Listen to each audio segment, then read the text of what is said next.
रुड़की की प्रॉपर्टी बेचा था, उसके पास वैसे भी पैसे थे, 12-13 लाख रुपए तो होंगे उसके पास। ना जी, वो तो बहुत मेहनती आदमी था, उसकी रंजिश वंजिश किसी से नहीं होगी।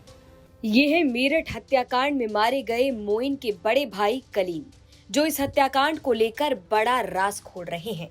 दरअसल मेरठ के लिसाड़ी गेट इलाके के सोहेल गार्डन में गुरुवार रात एक घर से पति पत्नी और उनके 3 बच्चों का शव बुरी हालत में मिला।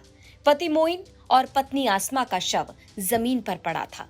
3 बच्चों का शव बेड बॉक्स के अंदर मिला। इस हत्याकांड की वजह को लेकर सवाल खड़े हो रहे हैं।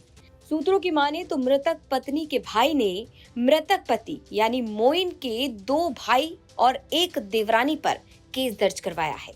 वहीं मृतक मोइन के बड़े भाई ने किसी भी तरह की कोई रंजिश से साफ इनकार कर दिया। मृतक मोइन के भाई का कहना है कि ये मामला पैसों से जुड़ा हो सकता है, क्योंकि कुछ वक्त पहले ही मृतक रुड़की में अपना मकान बेचकर मेरठ आया था। उसके पास 12 से 13 लाख रुपए थे। ना जी, वो तो बहुत मेहनती आदमी था, उसकी रंजिश वंजिश किसी से नहीं होगी। हो सकता है ये पैसों का हो, क्योंकि वो वहाँ की प्रॉपर्टी बेच के आया था। रुड़की की प्रॉपर्टी बेच के आया था, उसके पास वैसे भी पैसे थे। उनने वो एक तो ऐसे होंगे 12-13 लाख रुपए तो होंगे उसके पास, जो प्रॉपर्टी बेच के आया। हाँ, इसमें किसी से रंजिश चल रही थी? नहीं जी, अभी परसों ही तो उन्होंने यहाँ लेंटर डाला था, यहाँ लड्डू वड्डू बांटे उनने सब।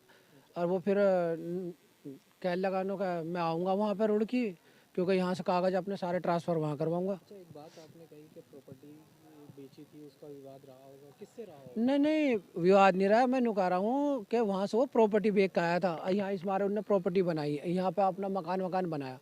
वो पहले वहाँ रह रहा था, हमारे अम्मी अब्बा गुजर गए जब से, उसके जी में ये थी कि बस अब तो मैं मेरठ का ही रहूँ, तो मैं मेरठ ही रहूँगा, वहाँ उसका काम नहीं चल रहा था। आपको बता दें कि बुधवार से इस परिवार को किसी ने नहीं देखा। घटना स्थल पर सबसे पहले पहुंचने वाले मृतक के भाई ने बताया कि मोइन सुबह से फोन नहीं उठा रहा था। शक होने पर जब घर पहुंचे तो खौफनाक मंजर नजर आया। फोन हम फोन कर रहे सुबह से आज कोई 11 बजे करीब से इनका फोन ही नहीं उठा। कितने बजे से गायब थे? गायब तो ये तो मुझे तो पता ही नहीं, मैं तो वहाँ रहता हूँ सोहेल गार्डन में, समर गार्डन में। आपको कैसे पता है यहाँ पर? फिर यहाँ पे हम ढूंढने आए, जब हमें पता नहीं लगा हमारा भैया नहीं आया, मिल नहीं रहा, तो फिर हमने फिर उन्होंने हमारी छोटी वाली भाज रहे। कितने जने हैं सब? 5 जने हैं जी। क्या क्या नाम है इनके? एक का नाम तो भैया का नाम तो है मोइन, और जो उसकी घरवाली उसका नाम है वो आसमा। घर के बाहर ताला लटका था। मृतक मोइन के भाई ने ताला तोड़ा, घर के अंदर घुसे तो सारा सामान बिखरा हुआ था। पति पत्नी की लाश बेड के बाहर पड़ी थी और 3 बच्चों के शव बेड बॉक्स के अंदर मिले। सभी के सिर पर गहरी चोट के निशान पाए गए।